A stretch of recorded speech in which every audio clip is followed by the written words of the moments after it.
The Ash, Lutzi and Nikki Osborne Snackbox. Being on a property with tank water only, running low, and she said, well, let's just fill it up with the hose. Full 20 minutes trying to find my phone, and then I realised it was in my hand the whole time. Dumbass Anonymous. Yeah, Monday morning, good time to get things off your chest, have a bit of a moment over the last week, especially the weekend. Do you have to dob yourself in, or can you dob someone else in? I think it's allowed to dob other people in. I'd love to hear people dob other people in. Okay. I just wanted to see what the parameters are. This isn't the cone, is it? We can go into the cone, right. which is important. So I think when we take phone calls, we'll take phone calls next, we'll go into the cone for that. Right. But Mitch is going to be brave. Oh, and right. He reckons Mitch is he's been a kicking it dumbass. off. So Gotcha. you're going to kickstart it, Mitch? I'll kick us off. So my name is Mitch, and I'm a dumbass. Hello, Mitch. Hello, Mitch. Hello. I had a moment on Saturday, driving one of my boys to sport at school, soccer on, and obviously been raining over the last week and a half. Yeah. Field's a little bit choppy, and I thought I do not want to get bogged. So I've done the right thing. I've just sort of turned off the dirt road at the back of the fields, just edged the two front wheels. That's all I had, just on the grassed area. Some edging. Yeah, just enough. I thought I've done the right thing. I'm not going to get myself caught into trouble. Had him jump out of the front seat, run over. I said, just watch yourself. Don't get too muddy. You don't want to look like you've been playing a game. Don't fall in the mud. Yeah. He gets out. He runs off. He's fine. Okay, good. Put it into reverse. And I'm like, okay, I'm already spinning. Okay, Just one You're side. a front wheel drive. yeah, and I do not want to. It's a bit like Toyota Kluger. It's a big car. It looks like it should be able to do more than what it was clearly doing at Saturday morning. And I thought, I need to just go. And I'm on an incline. I have to go up to go back. So there's nothing I can do except to go forward a little bit, maybe get a little bit more, ground, but something a bit tougher that I've been sinking into for the last 30 seconds. It did give me some leverage, but not enough. And I thought, I'm going to have to try that again. No, I'm just sinking. The only way out is to go forward to try and get out of it. Because at this stage, half of my car is hanging sort of over the dirt road, stopping all the traffic from driving through. So I have to get out of their way so they can get and drop their kids off at school and get to their games. So I go forward and just start turning back parallel to the road and trying to get through this slop and then I'm gaining a little bit of ground and then all of a sudden just done. I'm spinning and I thought, okay, well, it's all right. And I'm trying really hard in reverse, nothing. And I look over. And you're blocking off the road at the same time. At this stage, I'm not, but even But worse. you've got spectators now. There was no one for probably 50 or 60 metres. That's how far away I was from the sidelines, and yet everybody, and I'm talking 200 people, are looking. So I must have been making some serious noise with trying to get out of that mud. I've got nothing. I've got nothing in my car to help me. This car can't help itself. I'm by myself. And People offering help at this point? Well, after a minute or two, this other, lovely dad who's much more of a man than I am, I'm sure I've never met him, walks over and said, hey, I'm like, yeah, I have. And, we have that conversation without saying anything. Were you happy to take his, because I just can't help but think of that. So I've been on my algorithm all week, that Instagram, the Family Guy, where he's trying to back the trailer down to get his boat out of the harbour. And he just refuses to take any help. But someone's going, it's in reverse, everything's different when you're in shut up. I wanted to be like that. Things. Yeah. He just keeps going back and forth. I wanted to say that to him, but he goes, look, I've got the straps. He said, look, I haven't got a car to get you out. So a second dad comes over and goes, mate, I've got a Hilux. I can get you out, but I haven't got the straps. So with these two powers combined of the two other dads, we got his truck, put the straps on. I stand there. I'm barefoot. You've done enough already. Standing in 6 inches of mud, wearing a white shirt, like I wasn't even prepared for any kind of mud. I don't want to get dirty. How dare I? Well, you won't be getting out of the car, will you? And then I asked the boy. I said, I better make some conversation. I said, who are you here for? And he said, my son's in the 7 C's. I went, that's my son's team. Now, there are 8 years of school, grade 5 through to 12? Yeah. There are 4 teams in each grade. I had a 1 in 32 chance of having to see this bloke every single weekend, and he just happens to be a dad of the same team. I bet his kid was a better player than yours. That's unfair, but yeah, genetics do say good things. So, yes, I'm a dumbass, and I was on public in front of everyone. So if you've had a moment, 13 24 10, thank you. I feel much better getting it off my chest. If you would like to do the same thing, 13 24 10. The Ash, Lutzi and Nikki Osborne Snackbox. Dumbass Anonymous. Had to dob myself in a couple of minutes ago. We put the call at 13 24 10 if you want to get something off your chest and own up. Or if you want to dob someone else in, which is what, Nikki, you were particularly interested in. And Well, yes. Throw someone under a bus. I All want right. to hear the dumbass things that they've done as well. Now we do want to They go usually We'll better still cone stories. it because, just in case. Yeah, I think so. Throwing someone Protocol, under the bus. protocol. Yeah, direct to protocol. the cone. All right, let's drop it down.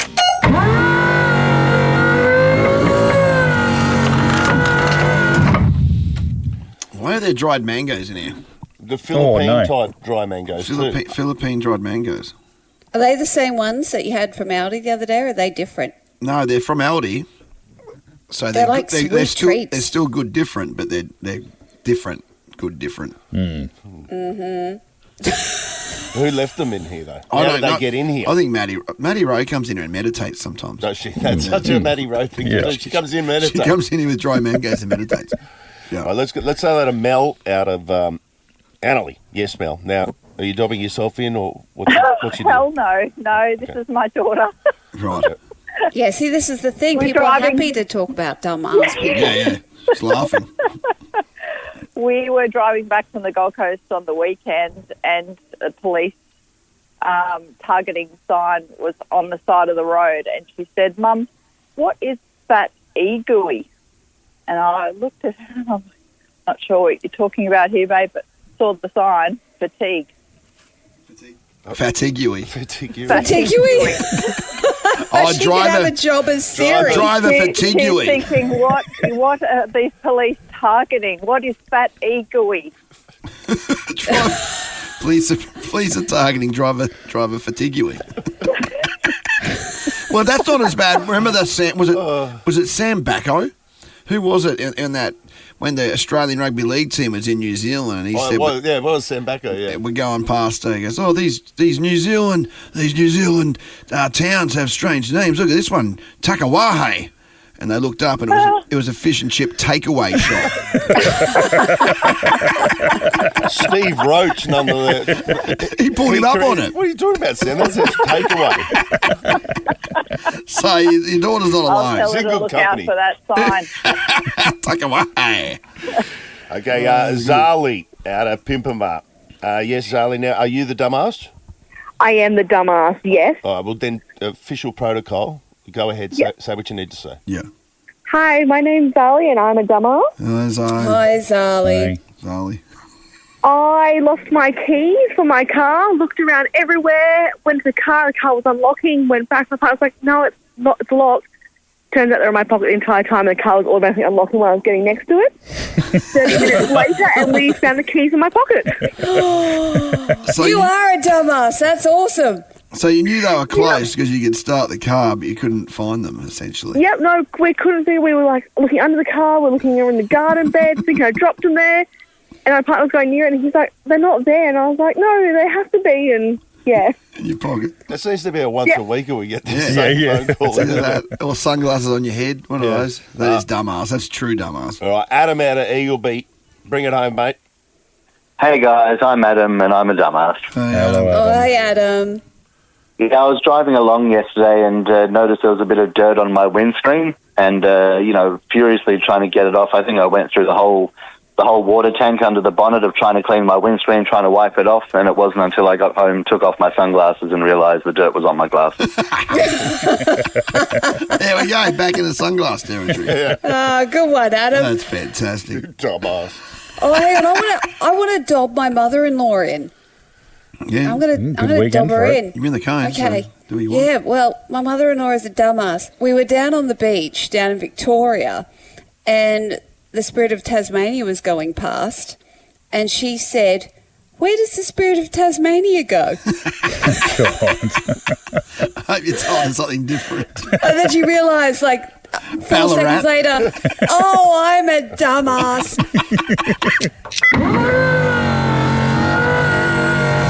The Ash, Lutzi and Nikki Osborne Snack Box. I actually, even though yesterday was Mother's Day, I actually went over to my dad's at some point and did a bit of a visit with my old man. And he lives on a property where he's got 2 horses.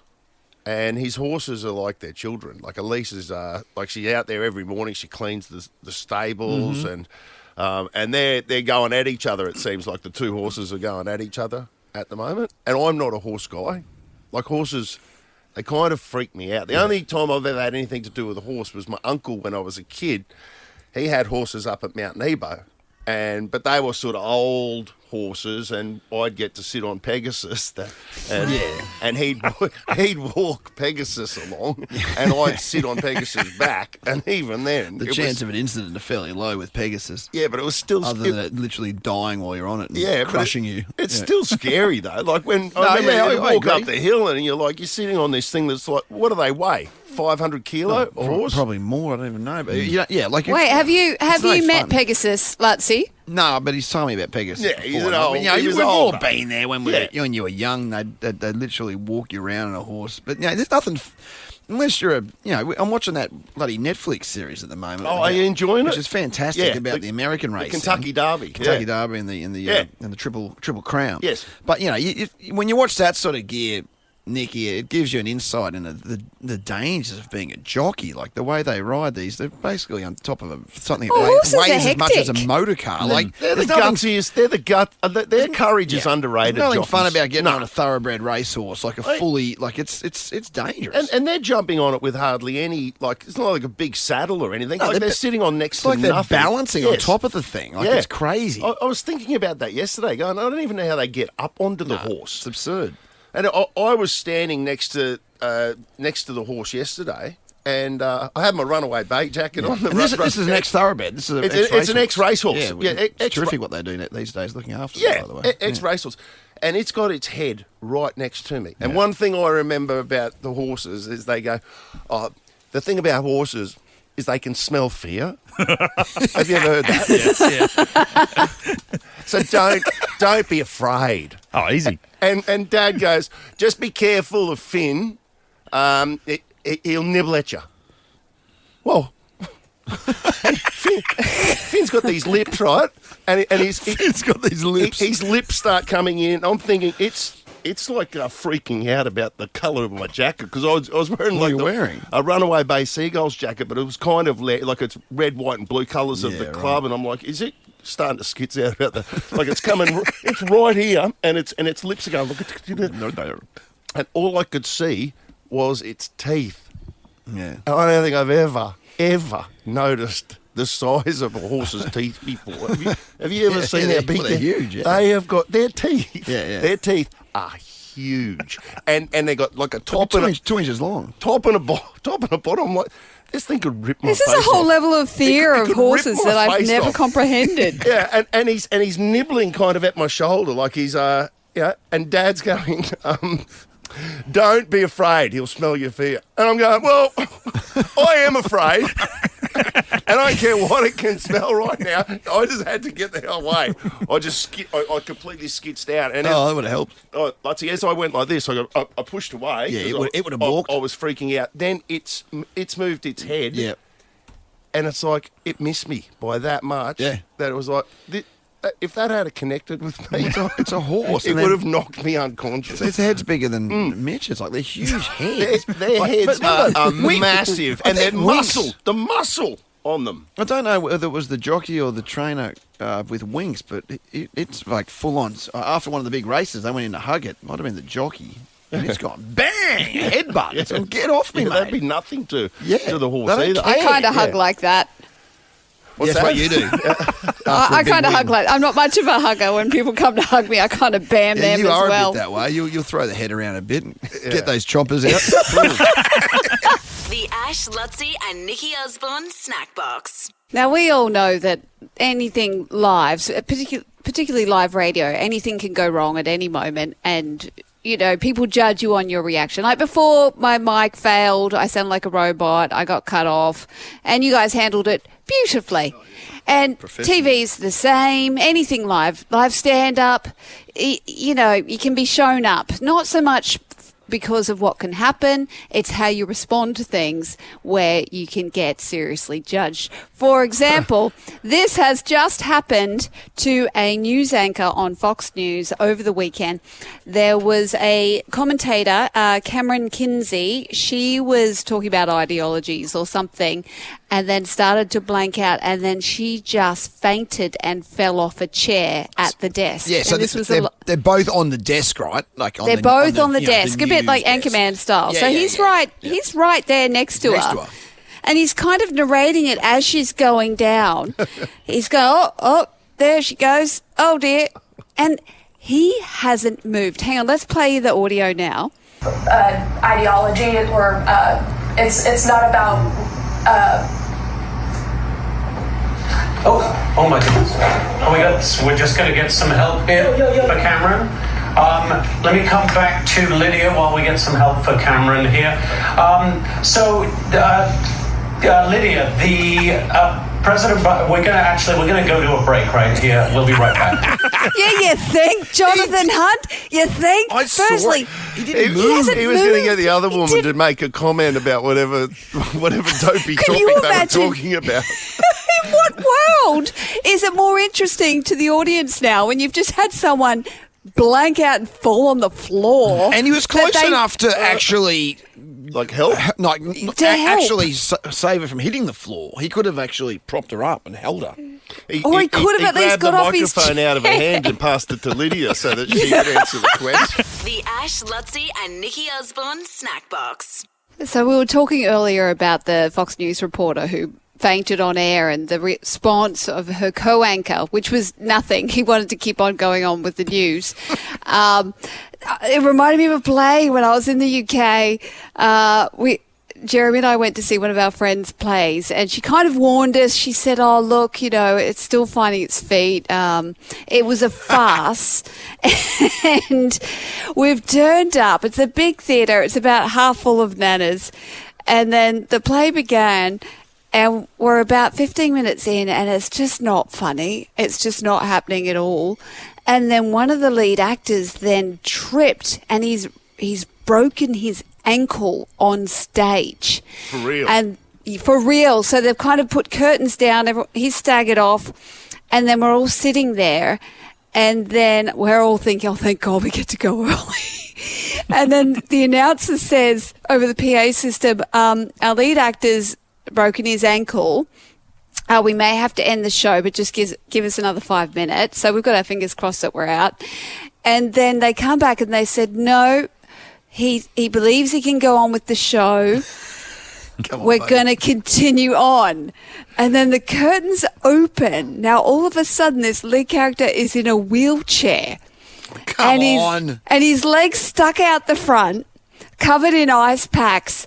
And he's never operated a wheelchair before. And all of a sudden, this play got really, really funny because he kept banging into the set. He kept swinging around and knocking the other cast members with his sore leg. And then he's going, ow! And then it just ended up being the best play ever. A great farce.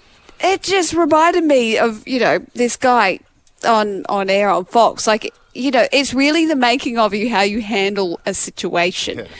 Like Amy Schumer, she's famous for doing her stand-up special while seriously ill during pregnancy, and she was puking throughout the show into her bucket. I've had a show where, when you get... She was puking like she had throughout her stand-up special. Oh my God! On the side of the stage, and she'd sneak off. But I was doing a live show in Adelaide once, and when you get that kind of unbearable tickle in the back of your throat, and it kind of makes you cough and gag and do all of that, and you really need to gargle water to make it go away. Yeah. That happened to me mid-show, and it ended up being the best bit of my show, sadly, because it was so funny that I could not speak. I was coughing and gagging. It ended up becoming a bit of a porn star deep throat thing. But that's what you're taking, obviously. That's where it had to go. I had no option. That's where my head went. I think I ended up. I can't say it. What time? Podcast. I won't say it. No, podcast. But the things. Podcast. Let's just say what you did. The mic and the two water bottles. She's going anyway, okay, you get the picture. Yeah, we do. We sure do. The Ash, Lutzi and Nikki Osborne Snack Box.